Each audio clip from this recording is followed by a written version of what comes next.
Como é essa sua relação com o medo? Eu sempre brinco que eu vou com medo mesmo. Esse é o segundo ano passado, na verdade. Esse é o terceiro ano que eu fui chamada de novo para apresentar o Rock the Mountain. Esse ano eu vou com você. Quero ver, hein? Eu falei pra Cadinho que eu ia com você. Quero ver. Quero ficar lá aplaudindo de pé. Esse é o terceiro ano. Acabou ano passado, eles já falaram, não, ano que vem você vem de novo, já tá certo. E muita gente me pergunta, nossa, como você sobe lá e fala com todo esse público? Não, eu vou com medo. Aí, você não fica com medo? Eu falei, não, eu tenho medo, mas eu vou com medo mesmo. E eu acho que eu vou com medo mesmo desde muito tempo. Isso é um fato e que eu acho que eu fui conseguindo aprimorar para conseguir expandir e aumentar, assim, né? É isso, desde criança, minha mãe teve 12, mas eu sou a mais velha de todos. Mas aí, quando ela me teve meu irmão, a gente morava numa ocupação. E aí, hoje em dia chamamos de ocupação, né? Mas antes era invasão e, enfim. E aí, para ela conseguir construir a casa, eu fui morar com a minha avó. E depois, ela teve mais filho e eu acabei morando com a minha avó. E eu vivi muito tempo de violência física, sexual. E todas, assim, eu sinto que todos esses momentos, para conseguir sair disso, era ultrapassar esse medo, sabe? O medo de contar do que eu estava vivendo, o medo de falar mesmo, assim, enfim, coisas ruins estavam me acontecendo, sair de casa e morar em outro lugar, ficar morando de casa em casa até conseguir achar um lugar que eu pudesse pagar. E aí isso começou com a República, que eu fui morar com uns caras que eu nunca tinha visto na vida. Acho que é a primeira vez que eu me mudei. E, nossa, e aí a galera era muito louca, usava tudo, eles ficavam loucos. E eu tinha acabado de sair da igreja, então já fui crente. Ninguém acredita quando eu falo Você falou o quê? Você foi crente? Eu já fui crente um tempão. Até os 15 anos eu era crente, assim. E tudo isso foram, tipo, momentos que eu, tipo... Até pra sair da igreja foi um momento de falar assim, vou sair da igreja, Deus... Não, tipo, vai com medo. E aí eu percebi que não, que eu podia ter o Deus... E a gente sabe, né? Hoje em dia, enfim, eu sou de religião de matriz africana, a gente sabe que Deus está em primeiro lugar. Começamos falando de Deus e finalizamos agradecendo a Deus todos os nossos pedidos e emanação para os orixás. Então, Deus está presente ali, a gente sabe disso. Só que esse também foi um processo. E eu sempre fiz com que o medo não me paralisasse no sentido de estagnar. Dá um medo na hora que você fica assim, mas eu sigo, sabe? Eu sempre sigo. É isso, vou apresentar... Vai desenrolar, vou desenrolar. Eu lembro que eu encontrei Cadinho, encontrei ele numa festa. Ele, tô procurando alguém, tu toparia? Eu fiz, eu topo. E o legal eu trabalhei com cultura por muito tempo. A arte, ela me salvou número, gênero e grau, assim. Com 15 anos, eu cheguei, assim, e falei, eu queria... Era um palco que tinha na minha rua, assim. Eu queria ajudar, eu posso varrer o palco, fazer alguma coisa. Aí eu comecei, aí eu consegui um curso de produção. Nesse curso, eu fui a melhor do curso. Aí eu ganhei uma bolsa que eu podia estagiar na Secretaria de Cultura da Prefeitura. Comecei a fazer e comecei a trabalhar no escritório. Aí fiz teatro por muito tempo. E tudo isso é isso. Tipo, você fica com medo de falar com a pessoa que você nunca viu. Você fica com medo de fazer um trabalho que você nunca fez. Eu sou essa pessoa, por exemplo, nossa, e na escassez mais ainda. Você saberia enterrar alguém? Sei. Você sabe fazer... Sei, celebrar um casamento, você sempre foi essa pessoa de tipo, o que me dessem para fazer, eu ia dizer que ia saber fazer, mesmo não sabendo, para tentar levantar essa grana, para tentar fazer, sabe, estar ali. Sim. E sobreviver, que é assim que a gente sobrevive. Então, acho que eu sempre, mesmo com medo, eu ia. Você falou em sobrevivência, mas graças a Deus... Hoje você vive. Hoje eu tô vivendo. Esse é um recorte e uma coisa muito importante da gente... E eu acho que a sociedade que vive em escassez, às vezes esquece, eu nem lembro dessa diferença que é muito grande.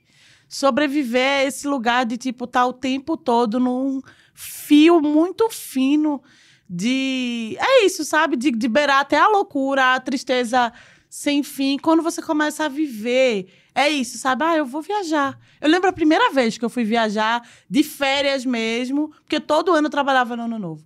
Todo ano eu... Aí eu falei, não, agora eu vou poder fazer isso, eu vou, tipo, entrar de férias. Aí eu lembro que eu viajei com um grupo que sempre tinha uma briga entre eles, sei lá, namorada. Aí eu ficava assim, não fale comigo, eu estou de férias, é a minha primeira férias. Eu não quero ficar pegando a energia de vocês, de ficarem brigando. E aí a galera ficava rindo assim, mas, tipo... Agora eu fico pensando que às vezes também, quando a gente vive muito na escassez, não romantizando a pobreza, mas eu acho que você ser um pobre plus depois, assim, um menos pobre... Como é um pobre plus? É tipo aquele que vai ter uma carne, um frango, coisa tudo na geladeira junto. Eu não aguento Não vai você. ser só uma carne. Você não existe, não. Depois ovo a semana inteira, entendeu? Entendi. É uma coisa, é sobre, acho que é isso, é começar a viver mesmo a vida. Mais tardio, talvez você aproveite mais, eu acho. Não sei, eu me sinto E assim, você não... É engraçado, você não... Eu acho, né, e eu não tô minimizando nada, quem sou eu, mas toda conquista tem um valor triplicado, quadriplicado. Com certeza, porque você já viveu tanto sem nada, eu fico brincando, né, existe até uma certa cobrança às vezes, enfim, eu passei também muito tempo participando de movimentos políticos, que eu acho importantíssimo, porque me deram muito letramento racial. Antigamente eu me culpava muito. Sabe isso? Eu achava que eu era pobre por culpa minha. Como assim? No sentido que, tipo assim, sei lá, eu nasci... por exemplo, você achar que é preto e a culpa é sua no sentido de, eu sou preta e feia, por isso que eu não consigo tal coisa. Sabe isso, assim? Sei. Quando porque você a gente começa cresce a ter, ouvindo isso. E quando você começa a ter um isso, sei lá, de você é gordo porque a culpa é sua. Sabe, no porque sentido, você come. E não nesse sentido, às vezes é um biotipo que você tem, tudo bem, se você quiser ficar magro ou não, mas que você tem que controlar. E que não necessariamente você vai ser gordo a vida inteira. E não porque você quer, não é esse lugar. Tem gente que é gordo e está saudável. Sim. Que é até atleta, e não é esse lugar. Só que a sociedade começa a propor que essas características que já vêm carregadas de preconceito, ela ainda é jogada para quem carrega ela. Não é... Eles se esquecem que são eles que criam esse estereotipo. Sim. Que você pode ser uma pessoa gorda saudável. Você pode ser alguém preto, bonito, e não é por causa disso, entendeu? Tudo isso são preconceitos. Sim. Só que a gente internaliza e começa a se cobrar, achar que é você mesmo. E quando eu comecei a ter esse letramento racial, social, eu comecei a entender que, tipo, não. É a sociedade que escraviza por 500 anos, pega depois esse povo que cresceu, não é que a galera é boazinha e parou de escravizar, cresceu e não quer mais ser escravizado, e como está insustentável a situação, pega todo esse povo e joga para as encostas, para as margens. E se você for para o centro tentar conseguir um dinheiro, alguma coisa, a lei da vadiagem estava aí até um tempo desse, enfim, né, historicamente falando, que não se podia. Então, se você está parado tentando conseguir dinheiro por aquilo que era de graça em torno de violência, você é preso. Então, você não é um preto, a culpa é sua, você é preto, você é pobre. É uma sociedade que propõe. Quando eu comecei a acordar para isso, eu comecei a também... Às vezes eu faço isso. Chega uma marca, ela quer fechar comigo R$2, eu digo, amor, você já não me dava dinheiro nenhum. Existia entendeu? Racismo, conhece... Não, cara, eu quero ganhar tanto quanto qualquer outra pessoa. E não é por favor, mas é porque eu sei que eu vou fazer também uma entrega. Porque eu mereço. Profissional. Eu valho isso. Desse lugar. Só que esse é um processo muito mais difícil. É muito mais fácil a gente ficar se culpando por tudo que nos acontece de ruim, em vez de você entender que é uma sociedade que vai te colocar naquele lugar. Se você não é magro, se você não é branco, se você não é rico, tudo isso as pessoas estão assim, te querendo colocar pro lado, te querendo te diminuir. E você, se não tiver uma cabeça boa, se não estiver lendo, se não estiver se informando, que foi o que me fez muito, muito, muito... mudar a minha... E isso, ter uma oratória e conseguir conversar com qualquer pessoa. Não é nem um lugar de soberba, eu não me sinto nesse lugar, mas eu sinto nesse lugar que foi o que me tirou da morte, literalmente. Conseguir conversar com as pessoas. Conseguir dizer, olha, eu quero tal coisa.